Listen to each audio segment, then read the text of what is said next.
So we're going to speak about ailments in the body. And we're continuing from everything else we talk about. We talked about diagnosis a little bit yesterday. We looked at the tongue and the eyes and the skin, asked questions. What time, do you get up in the morning? What time do you go at night? When you take your last meal? All of those kind of things. So in knowing what ailments, and we'll talk about some of you guys and maybe things that are bothering the body, we come back to digestion. Yesterday, Haas and I talked about in the kitchen about digestion in regards to food and how food becomes the body. That's one thing. But then the digestion in Ayurveda, we say you always protect it simply because every toxin in the body will go through the digestive process. So cleaning of the blood, cleaning of the colon, all of these things depends on the digestion working hard. And if it works hard, the body becomes weak. If it's working a little bit, like the way you've been eating this weekend, you shouldn't be feeling any heaviness in the body. Maybe some heaviness from sitting a lot because you're not used to that, but no heaviness through eating. So the food's being quite light, unless you've had 3 portions, then it's not light. So it shows you even good food that's light and it's mixed together and everything, quantity is king in that sense. If you eat too much, then it doesn't matter how good the food is, bad it is, or whatever, it might as well just be the same. So too much of a salad, too much of vegetables or whatever is going to hinder the body somehow. Now I'm going to be in competition with that fire. What's going on? And as you burn quietly. So keeping the digestion healthy means, what do you put into your body? For instance, eating and drinking liquids at the same time. A little bit of liquid is okay, and usually it should be water. A warm water, cold water people like drinking. What that does is hinder the digestive system. You've got your stomach nice and hot and ready for food, and then you drink that cold water and out goes the fire. So that's why you get bloated sometimes. That's why you get indigestion sometimes. That's why you get acidity sometimes. The food cannot digest properly. So like the fire that's going there, if we want to put that fire out, we might put some water on it and we'll take some logs out of it, but we don't add fresh logs to it, and we don't add dry logs to it, because that will keep it going. So it's the same here. So see this area just like fire. To keep it going, it needs to be always kept fresh. So the food that goes in there, if it's mixed with too much liquid, if it's mixed with too many other foods that are very heavy, again, it's like putting a wet log on the fire. You put it in there and again, it's done. It's quiet. It would take hours and hours and hours for food to digest. That's why we sort of kept off meat. I don't eat meat, but for you who do, that's why we kind of didn't eat meat this weekend, is for that reason. It's so you can experience a little bit of that lightness without the meat. Because meat is very dense, doesn't have much water, and what it is, it's so dense that it takes the acid of the stomach a long time to digest it. So, looking at ailments in the body, what's the difference between modern medicine and Ayurvedic medicine is that modern medicine looks at curing something in the process rather than preventing it from the beginning happening. So in my household, for instance, everything I do is to do with preventative medicine. What does that mean? That means I make herbal teas made from turmeric and licorice and all these kind of things. I'm constantly feeding the body medicines. So you may use it in a cake to cook something like that. I'm using it as a drink, like this. So constantly my body is getting fed some kind of thing so it doesn't catch bacteria, it doesn't catch, like bacteria and things like that are in the body. Viruses are in the body. We've been breathing the same air. We've got everything everybody else has, in that sense. But what keeps me from not getting it, and maybe you getting it, is the fact that I keep feeding the body the herb and the medicine, and I use food quite as medicine like that too. So all that, the ghees and the herbs and the turmerics and all this stuff is making the body be able to fight something. And the difference between the modern medicine and the herb is that the modern medicine takes over the body's function and does it for it, instead of the herb that goes into the system and helps the body fight the ailment. That fire is going. That's hilarious. So that is the main difference between when you take medicine. So we can, talk about any of you who are on medicine and things like that. You need to know what these medicines do to you, because there's many, many, many side effects to taking pharmaceuticals. And what it does is it all takes the same route in the body. Nothing that you put into your body takes a different route. So food, herbs, medicine, whatever you put goes in the mouth, goes in the stomach, digested in small intestine, come back into the body, into the blood. It's all the same, right? So it's all the same route. So there isn't such a thing as you take a headache pill and it goes to take away your headache. It affects every part of your body, your liver, your kidneys, everything. Every system of your body will have to digest that pill, right? And that's where side effects come from. It's the fact that that pill is supposed to, say, numb your headache and get rid of it, but it gives you another side effect in the liver and other areas, because the liver and the kidneys are filtration systems of the body. So in the process of filtering that excess residue of some kind of pill, taking a sort of headache pill all the way to a chemo pill, you can imagine what happens to the body. So in Ayurveda, preventative medicine.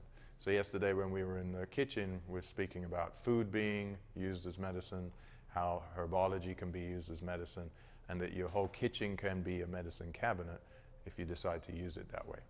Or it can toxify your body. And then the other difference is curative and the symptom. In the modern medicine, we have the symptom.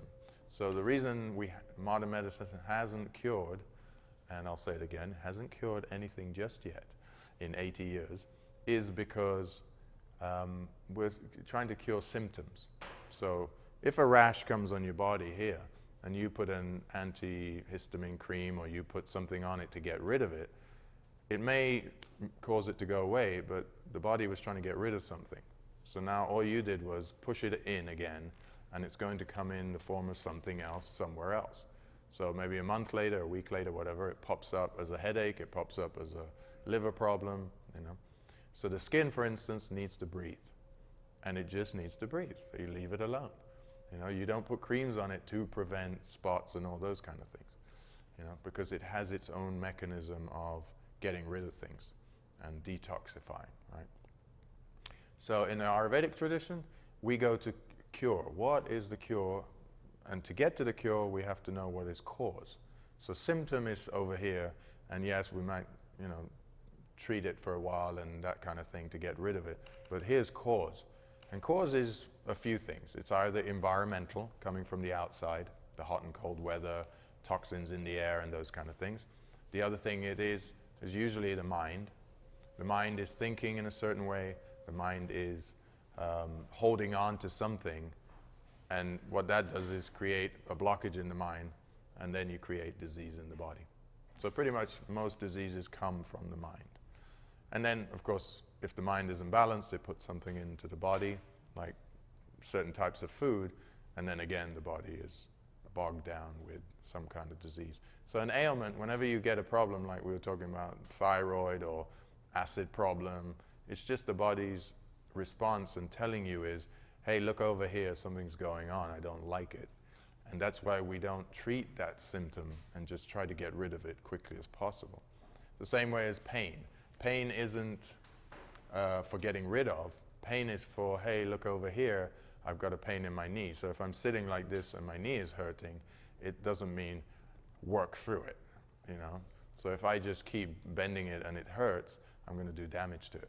So the body's response is telling me, hey, I'm hurting, why are you doing this? Stop it.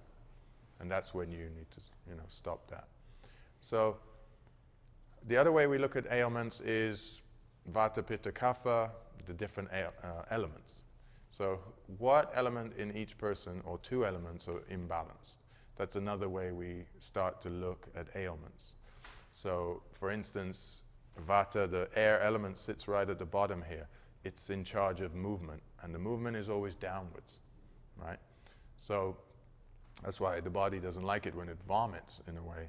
It's one type of cleaning that we do, but that's controlled. It is a type of treatment in Ayurveda, but that's in the same way as fasting. We talked about one thing is fasting and one thing is being anorexic, which one isn't controlled and one is.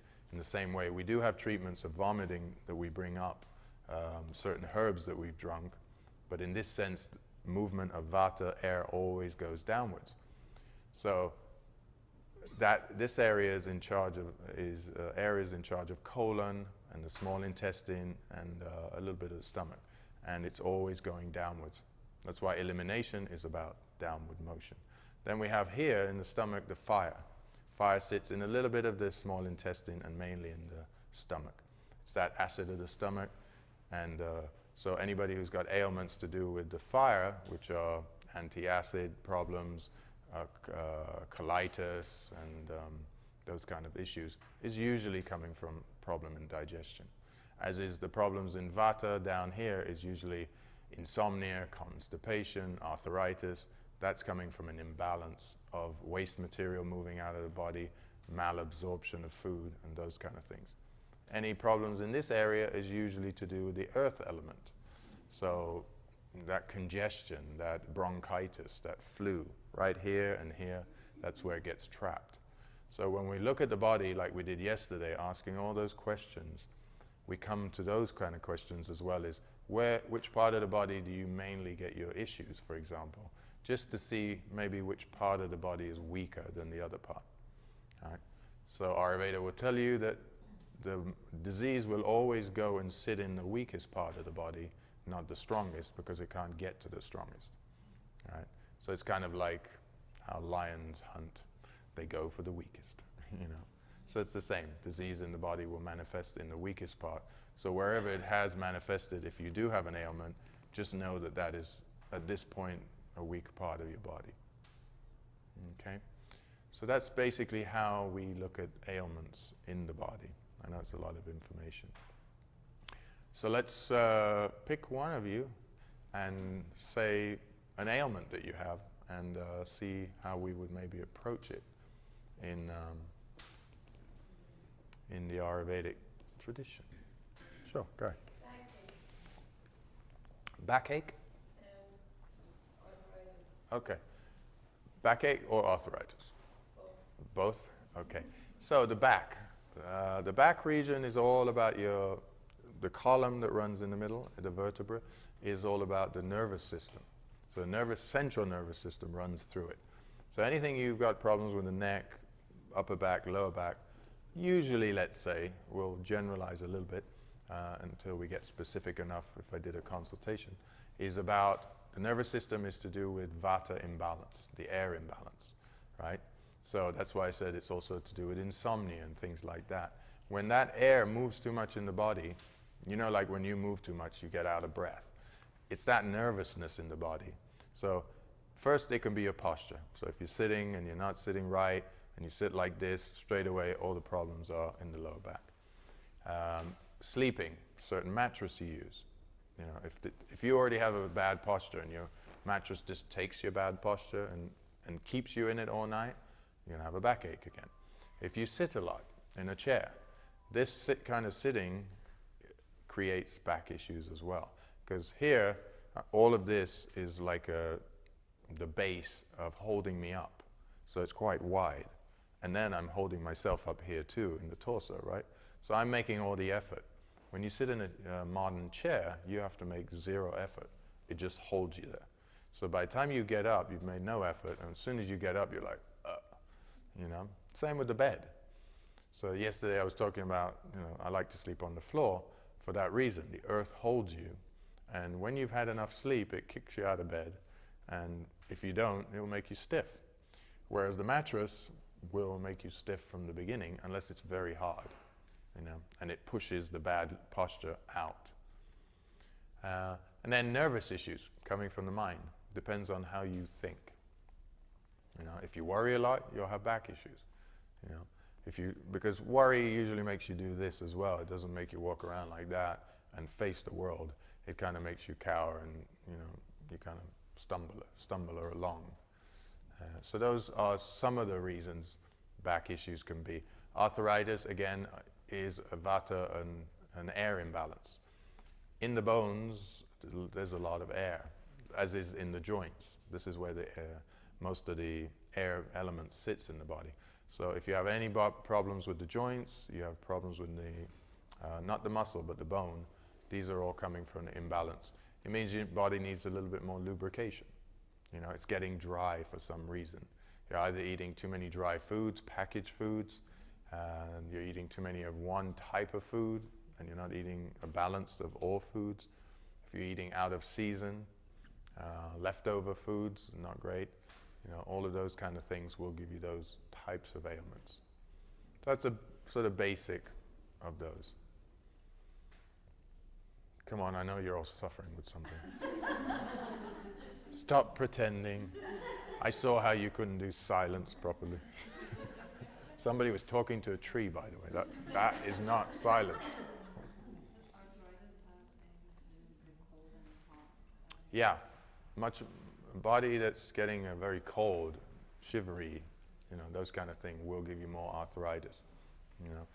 And on the other side, if you burn too hot as well, here's an interesting thing: is too much of both elements will give you the same problem, but in a different way.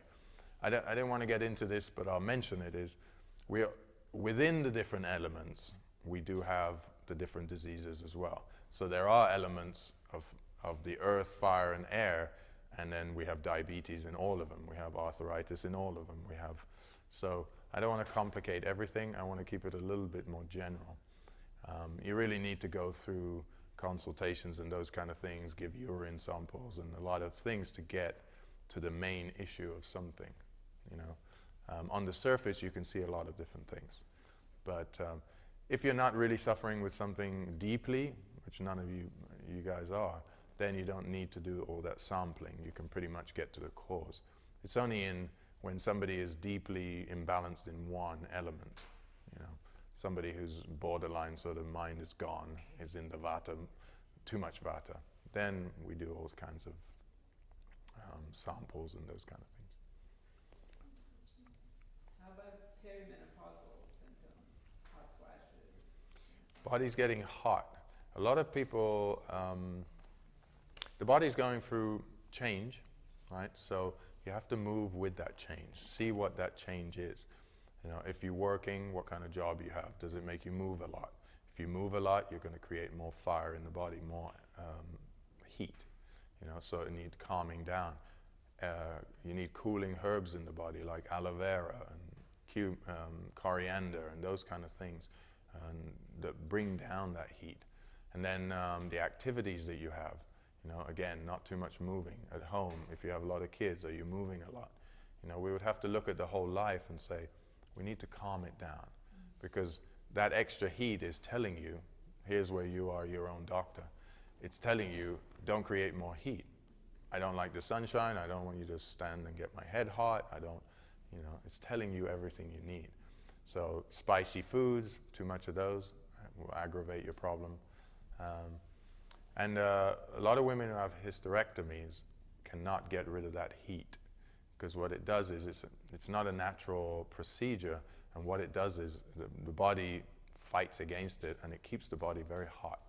So a lot of people who've had that procedure, it's very difficult to get rid of that hot feeling.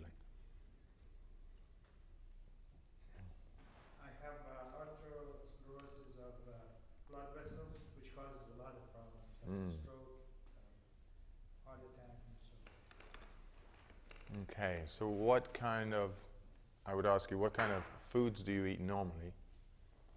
And, yeah, go ahead. Opposite to vegetarian. Okay. So there you have the answer to, there you have the answer. Often we're here, like I said, we come together to really remind and remember and take the better path and become more aware. You're already aware, if you eat heavier foods, if you have heavier mind, everything is too much pressure.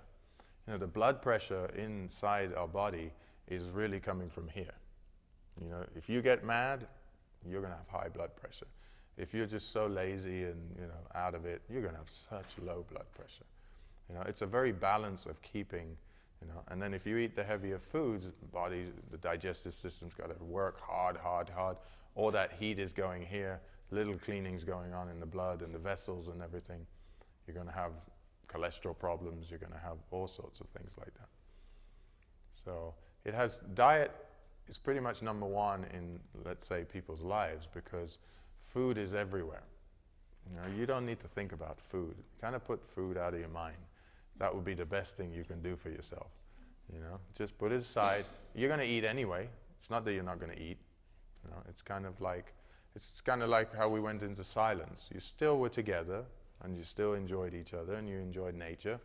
You just didn't verbally speak. But, you know, there was all sorts of conversations going on quietly, you know, without verbalizing. So food, hey? I know. That breakfast room is loud. But well, you got the taste. Anyway, to finish the conversation with you is, everything needs to become less for that to go away. It's the simplest way to put it. Food needs to become less, stress needs to become less, you know, too much activity of moving, you know, everything needs to become balanced. Air and fire and earth moving together nicely creates a balance in the body. You know, like if you say your body gets hotter, it's uncomfortable. You know, if this room suddenly gets really, really hot, it's uncomfortable. So do the opposite. Every time you have an ailment, you know, too much acidity here, body's producing too much acid. Why? I'm doing something. What is it that I'm doing? Pretty much if you look at your day, oh, I seem to be putting too much food down there. If I'm not putting food down there, well, what am I thinking about? Oh, I might be stressing. Too much acid being produced again. You know, you are the best doctor. You know, How do you get rid of stress? I mean, it's, you know, we all know that we don't need it, but it's there, and sometimes it's hard to get rid of. what gives you stress? Just the everyday stuff. Like, mention one thing that gives you stress. What did you say? Children. Oh, this subject's coming on a lot. That fire is burning hot. Throw them in there. Well, children? Family problems. Okay. Financial problems. Work problems. Okay. A problem that you focus on and you stay with, just the same way as your object of meditation will take away your mind, is the same thing. If you keep thinking about a problem, you've got a bigger problem, right? But what's the solution to that problem? It's kind of like how we approach the cause and the symptom. You know, the symptom is what you're thinking about. Okay, I've got money issues, or I've got whatever issues. So this issue the symptom keeps growing. Where's the cause? Why do you have a money problem? I didn't know I was going to take care of your money issues. That's a whole different team. So again, it's just the same, symptom and cause. Go to the cause. What is the cause of my issue? My money problem, my child problem, whatever it is. And take care of that, then you won't be thinking about problems. So it's dealing with the solution instead of dealing with the problem. Problems are always going to be there, you know. I mean, ultimately, you don't need to see things as problems. That would be the best, right? So it's like meditation. Concentration is before, but meditation is best. So here, what is the solution? Well, what is your problem? How big is it? How big are you making it? But there is a solution, so if you just think about that, then you have no stress, right? So it's always the same. We're dealing with exactly the same things. I'm just maybe looking at it from another point of view that, oh, things will work out because I'm making sure they will work out. So I'm not thinking about that problem anymore, right? So if we had to go for a walk today and then it started raining like crazy, it's not a problem. We'll find something else to do, right? So if I make the problem, oh my God, I was supposed to go walking and now what are we going to do? They're all going to be bored, you know. Then the mind's off into the problem. Now, I started with the rain, and then it became, it's a catastrophe kind of thing, right? So I did that. It wasn't that it was there in the first place, right? So it's catching that little problem that you've got and not blowing it up and not calling anybody and telling everybody and kind of saying, oh my God, this is, and all that kind of thing. That just became a soap opera. It's just keeping it as small as it is. Oh, okay. And breathing through things will really help you. Just inhaling, exhaling, sitting 2 or 3 minutes, and then saying, well, I got to deal with it, right? Because the mind won't stop bringing you things. So you can't sit around thinking, well, it will stop one day. It won't. Right? So, anybody else with money issues? If anybody's got too much money, we have some takers. Yes.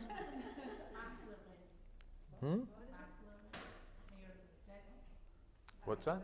Oh, varicose veins, yeah. Blood getting trapped and not moving. Yoga postures of putting your leg above your head, very good for that. And also massaging the legs with oil, warmer oil, stimulating oil to get it moving. Yeah, because everybody's going to get those. If you stand too much, you're going to get, if you're just standing on both feet a long time, you're going to get those as well. So it's creating some movement in those legs. And if your muscle gets tight, squeezes the vein, you're going to get varicose veins as well. So if you do a lot of hard walking as well, you'll get varicose veins. So the shoulder stand we were doing, like just even lying down and bringing your legs up, it forces the pressure downwards instead of the other way, and it starts to release it. Yeah. Yeah, you can do that against the wall as well. Yeah. Which kind of oil do you use for that? Hotter oil, stimulating oil. Let's say a mustard oil. We wouldn't use a coconut oil because it's cooling. We would go to like a mustard oil, which is warmer. These are all readily available. You can buy them like in Indian stores and stuff, and it's cheap and it's so. Yeah. What about this vitamin D, Dr. Oz and all these doctors that tell you to take 2,000 milligrams? And then the calcium absorption, after you get older, the calcium doesn't absorb. Yeah, you get calcium deposits. Yeah. Actually, who was it yesterday asked me about the fingers? It was you? Yeah, the thing that I forgot. Yeah, I remembered. So if you get calcium deposits in different parts of your body, you'll know on your nails, those little spots, right? So here we have the lungs, the intestines, right?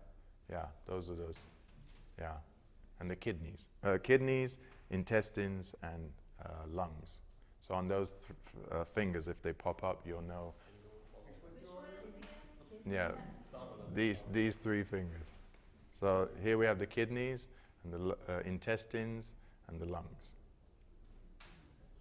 Yeah. Right. So, yeah, the calcium deposit. Now, I went on the Dr. Oz show and we had, little debates together. In Ayurveda, we don't have numbers. We just don't have numbers. If you mixed the right types of foods in the right season together, every vitamin that man has made up stories about, you'll be okay. It's not to give, if the body's deficient in something, it doesn't mean that you make it easy and you go take a pill and then get on with your life, because you did something to become deficient, right? Cause. If you don't keep taking care of cause, you're going to be a victim of all kind of pills down the road. And this body needs preserving for the next however long you need it, right? So if you keep taking the easy way out of pills and vitamins and this and that, all you're going to do is in the end, give yourself problems. And there is no shortcut in this. We weren't put here to, keep going, let's just take a shortcut that way. We were supposed to live, take care of this body, wash it, maintain it. That's what we're talking about in the first day, dinacharya, looking after the body, oiling in the ears, in the eyes, those kind of things. Right? So if you look at animals, what do they do all day? Now don't tell me they don't have a job. They get up, every time they get up, they stretch, right? And the other thing they're doing is cleaning. So animals only eat like once a day, and then they clean themselves and they wash themselves and maintain themselves, and that's what they do. And they stretch continuously. So cats and dogs, and they're all flexible, and they, you know. Hey? The cows. Okay. The cows? Not the cows, they only eat. Yeah, the cows are not flexible. That's true. So you don't use supplements at all? Supplements, pretty much all of them come from the laboratory. So they make it in a laboratory, right? And then, like we said, I think yesterday, supplements of taking 2,000 of something, you know, more than daily use. The body has to get rid of the rest. It doesn't store this stuff up, you know. It doesn't like make little, calcium already is in the bones, let's say, right? So there's a storage house of it. But it needs to come from a natural source. You know, it needs to come from the milk and the butter and all that kind of stuff, because it's lubricating. It's, you know, that it's really lubricating. When you take the dry calcium and you stick it in your body, that's why you, in the later life, get the deposit sticking to your lungs and your kidneys and all the other areas, because it's not lubricating. And as you get older and older and older, the body keeps getting drier and drier and drier, and you keep putting these pills in your system, you're getting drier and drier and drier. So think lubrication when you get, that doesn't mean drinking lots of water. The body's already 80% water, it doesn't need more water. And if you notice, if you put water on your hand, it doesn't lubricate your hand, it dries your hand, right? So if you perspire a lot, you need to, you know, put the water back in. But the joints and the muscle and the rest of the body, intestines and everything, needs a good fat. It needs oil, good fat. So, yeah. So we're back to ghee. Not the way you're thinking, just in general. Apparently ghee means something else in another language. Go ahead. Acid reflux disease. Yeah. It speaks for itself, right? Acid reflux disease. One thing, again, we don't have names for anything in Ayurveda. So the tradition was passed from guru to student. And we don't look at anything and give it a name, because we just see the body as one unit. Now, you're referring to something here which is coming up. So why is this movement coming up and it should be going down? That's what I'm looking at. And then it's, why is the acid moving up? What am I doing, right? So again, I'm either stressing out, I'm putting too much pressure here, I don't know, I'm weightlifting or whatever it is I'm doing. I'm doing some kind of movement in that sense. Food-wise, am I eating too many acidic things, too many hot things? You know, am I eating a lot of spices? Am I eating too many tomatoes and things like that? You know, so if something's coming back up and it should be going the other way, why? You know, one of the best things you can do for it is just drink warm water. You know, get rid of it. You know, so modern medicine kind of says, well, take few meals a day, and that way you'll pacify the acid of the stomach. But the problem with that is that the stomach creates acid when it eats. When you want to eat, you're supposed to produce acid. So as soon as food goes down, the body goes, hey, food, acid. So then you get more acid, right? And then an antacid, you put it down there, and then it starts to dilute all that acid. So then it kills the acid. And yeah, you burp a few times and you think you're fine. But then next time you come to eat, the body's been weakened, and especially over time, the body's been weakened, the acid isn't strong enough, and now you eat and you get indigestion because you can't digest the food because you don't have any acid, right? That's why modern medicine is never the answer to anything, because it always takes care of symptoms, short-term things, you know. If you need surgery, it's useful, you know, it's useful. But for other things, just, you know, if you've got a leak in your house and it keeps leaking and you keep patching it up, you know, and that's the symptom, where's the cause? You need to go find the leak, patch it up, then paint that area that it's coming out in, and it's done. So think of your body like that too. Don't just be in a hurry to get rid of things and say, well, I don't have time. And, just say, oh, I've got an issue here. Let me take care of it.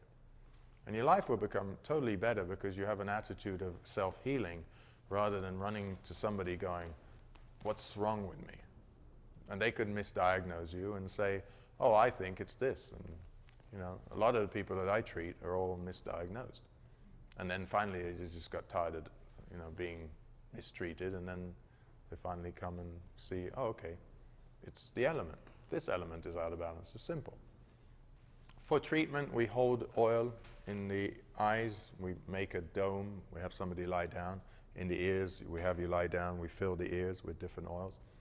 For the purpose of sort of daily routine, if you do it once a week, once a month, it's just really taking 1 or 2 drops of, say, ghee or something like that. Because what it does is the muscle of the eye absorbs it and it eats it.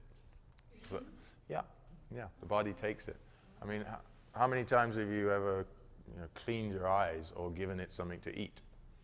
Nobody does that. Or your little tiny eardrum and all the little bones, and nobody, people stick stuff in there, but like a Q-tip, but they don't oil it. It needs oiling and stuff. So you warm a little bit of like sesame oil, or warm a little bit of coconut oil. I'm mentioning things that are available. I'm not mentioning Ayurvedic oils that I use, because they're not readily available. You can online buy them. But very simple oils like that. Not like a mustard oil, maybe too hot, but you don't want to put too many hot things in there. In the ear you can put 4 or 5 drops, and then stay there like 4 or 5 minutes, and then turn around, it comes out, put it in the other oil. And I know for you guys who have an iPhone, I have like an application online called The Guru With You, and you can download it, and I show all the different ways of doing these things. And then in the eye you can use the coconut oil as well. It's cooling, and sesame oil is not too bad too. But you don't make it hot. And the ghee is kind of the best one, because you melt it and then just drop 1 or 2 drops here. Just hold the eye and roll the eyes around, and then the residue will come out and the rest will get soaked in. Yeah, like, again, I'm not the one who should tell you how many times. This is an experimental thing.